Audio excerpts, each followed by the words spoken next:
The American sergeant crouched in the Afghan dust, surrounded by technology that cost more than most people would earn in a lifetime. His helmet alone contained night vision worth $65,000. His rifle's optics system ran another $8,000, and the drone circling overhead, providing real-time intelligence to his squad, represented a $2 million investment. 2 valleys over, a British platoon operated with standard-issue equipment, night vision shared among fire teams, and air support that had to be requested days in advance. This scene captures a fundamental truth about modern warfare. The United States and United Kingdom, despite being the closest of military allies, fight wars in fundamentally different ways. The difference isn't just philosophical or tactical. It's written in the stark reality of an $800 billion annual gap in military spending. The arsenal of democracy versus the craft of constraint. The United States military operates with a budget that dwarfs not just Britain's, but most of the world's defense spending combined. In 2024, the Pentagon's budget exceeded $850 billion, while the UK's Ministry of Defense worked with approximately $68 billion. This isn't merely a difference in scale. It represents entirely different approaches to warfare itself. American military doctrine has evolved around the concept of overwhelming technological superiority. The U.S. doesn't just want to win battles, it wants to dominate the electromagnetic spectrum, own the skies, see everything, and strike anything anywhere within hours. This approach emerged from hard lessons learned in Vietnam and was perfected during Desert Storm, where American forces demonstrated that technology could fundamentally alter the calculus of war. British military thinking, forged over centuries of imperial policing and recent decades of budget constraints, emphasizes flexibility, coalition building, and economy of force. Where Americans see a problem and think about what technology can solve it, British planners ask what's the minimum force required, and how can it be applied most efficiently. Training, quantity versus quality of experience. The differences manifest dramatically in how each nation trains its warriors. American soldiers train more frequently, with more ammunition, and with more sophisticated simulation systems than virtually any military on Earth. A U.S. Army infantry battalion might fire more rounds in a single training exercise than some entire armies fire in a year. Fort Irwin's National Training Center in California represents the American approach perfectly. Units rotate through a month-long exercise against an opposing force equipped to fight like America's peer adversaries, with every movement tracked by lasers and computers. The feedback is instant and unforgiving. These rotations cost millions of dollars each, but they produce soldiers who have experienced something close to actual combat before they ever deploy. British training emphasizes realistic scenario-based exercises that incorporate cultural awareness and political constraints from the beginning. While American forces might practice seizing an objective with maximum firepower, British units train to achieve the same objective while navigating complex rules of engagement, limited resources, and coalition partners with different capabilities and restrictions.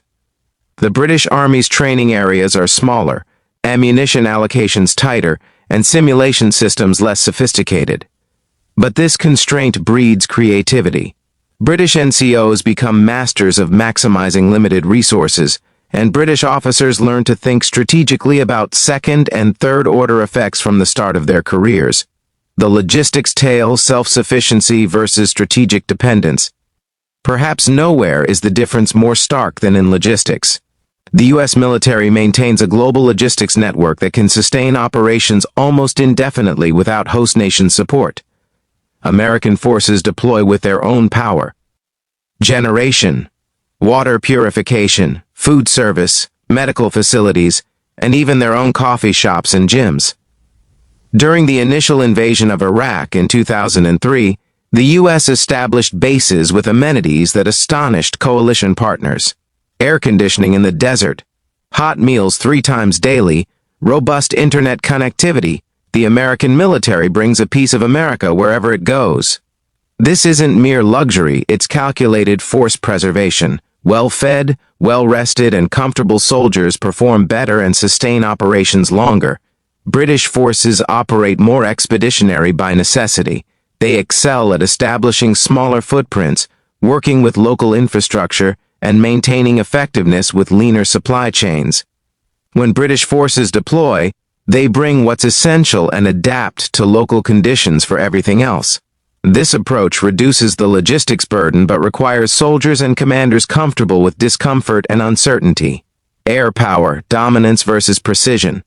The disparity in air power illuminates the strategic divide. The U.S. Air Force operates over 5,000 aircraft, including nearly 2,000 fighters and 175 heavy bombers. The Navy adds another 1,000 aircraft, operating from 11 supercarriers. American doctrine assumes air superiority from the opening hours of any conflict, with the firepower to maintain it indefinitely. The Royal Air Force fields approximately 300 aircraft total, operating from 2 carriers that are smaller and carry fewer aircraft than their American counterparts. Britain can't establish air dominance over a large theater by itself. It doesn't try. Instead, the RAF specializes in precision, integration with ground forces, and maximizing the effect of each sortie. American close air support often means multiple aircraft stacked overhead, ready to respond within minutes to troops in contact. British close air support requires more planning, tighter coordination, and ground forces comfortable operating with less immediate air. The result is different tactical cultures. American ground forces trained to rely on air power as a first resort.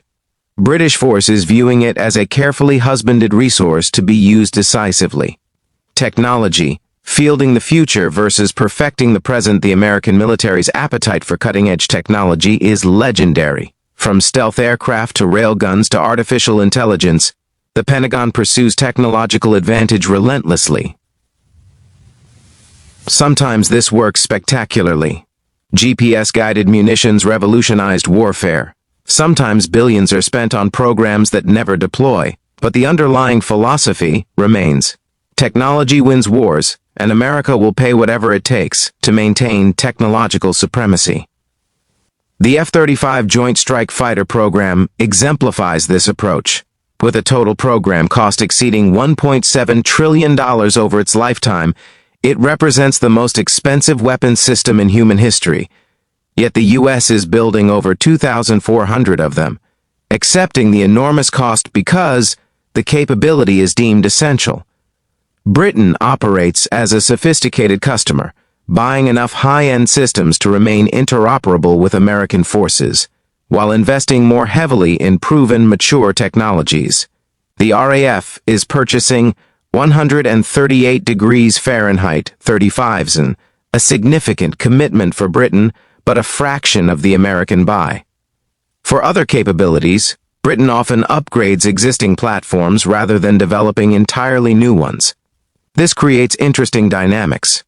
British forces sometimes operate equipment that's a generation behind American gear, but they've had more time to master it. American units might field the latest technology, but they're also learning its quirks and limitations in real-world conditions. The human element, volume versus expertise. The U.S. military is vast. Over 1.3 million active-duty personnel, backed by another 800,000 reserves. Britain fields approximately 150,000 active personnel. This difference in manpower shapes everything from basic tactics to strategic planning. American forces can afford to specialize. In a U.S. Army brigade, you'll find soldiers whose entire job is managing one specific weapon system or tactical function. This creates deep expertise, but can reduce flexibility. British units require more cross-training and multi-role capability from every soldier because there simply aren't enough people to specialize as narrowly. The selection standards differ too. The U.S. military casts a wider net, accepting that some recruits will struggle or fail while counting on its extensive training system to bring most up to standard.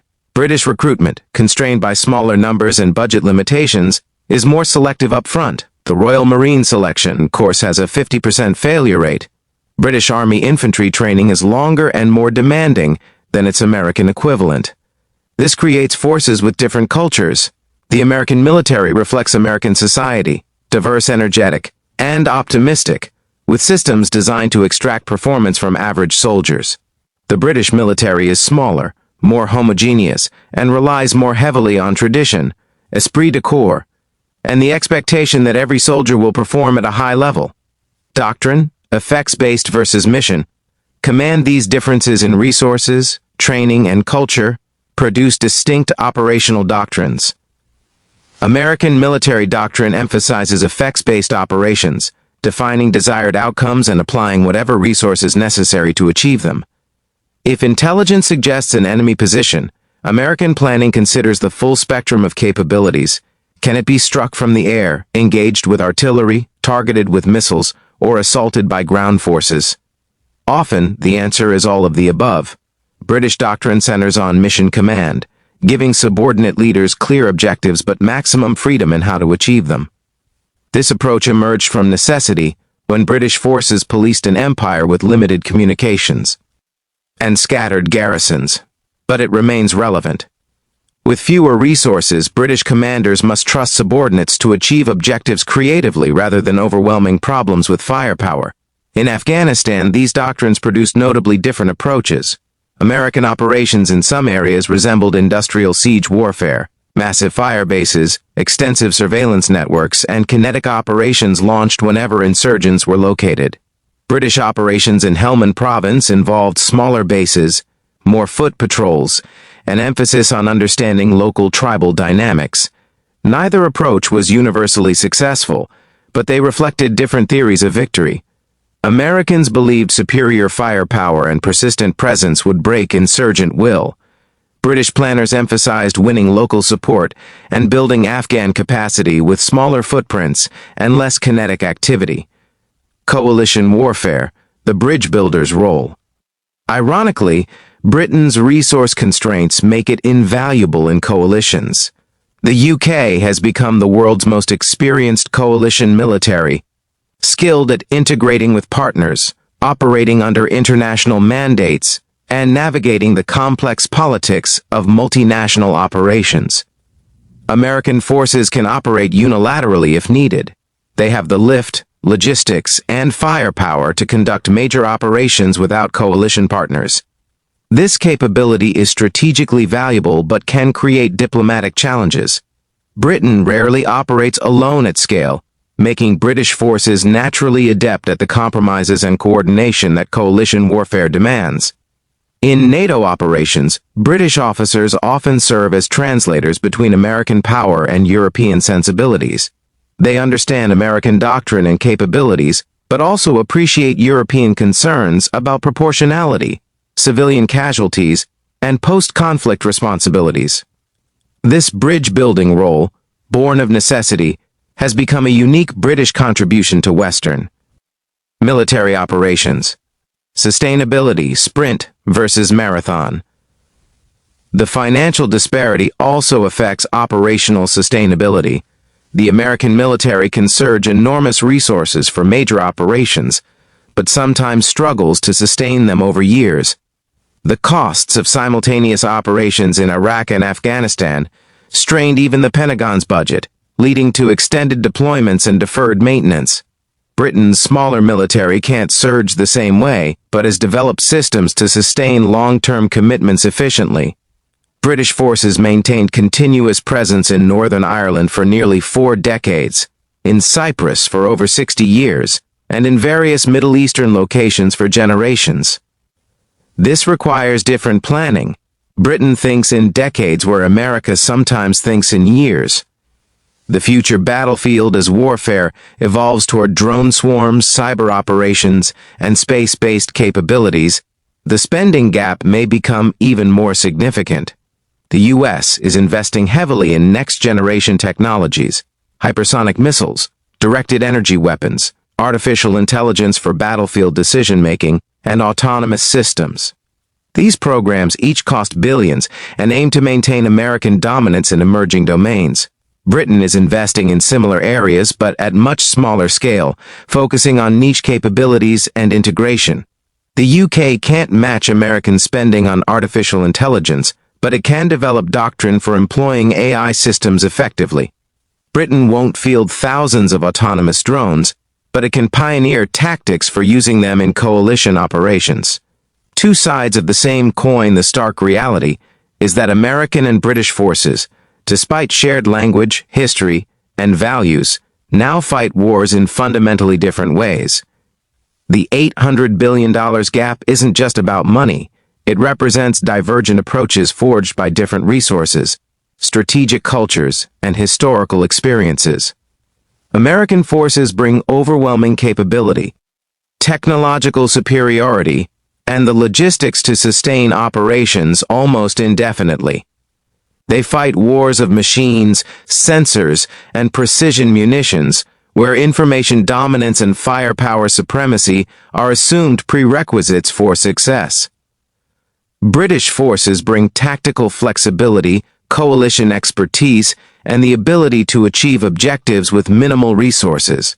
They fight wars of economy, cultural intelligence, and adaptive problem-solving, where constraints breed creativity and every resource must be maximized. Neither approach is inherently superior. Modern conflicts demand both American capability and British craft. The challenge for both nations is recognizing what each brings to the battlefield and integrating these complementary strengths effectively. The next war, wherever and whenever it comes, will test whether these two allies, fighting such different wars with such different means, can achieve common objectives. The answer likely lies not in one approach dominating, but in genuinely understanding how both contribute to shared strategic ends. The $800 billion difference isn't a weakness. It's an opportunity, if both nations are wise enough to exploit it.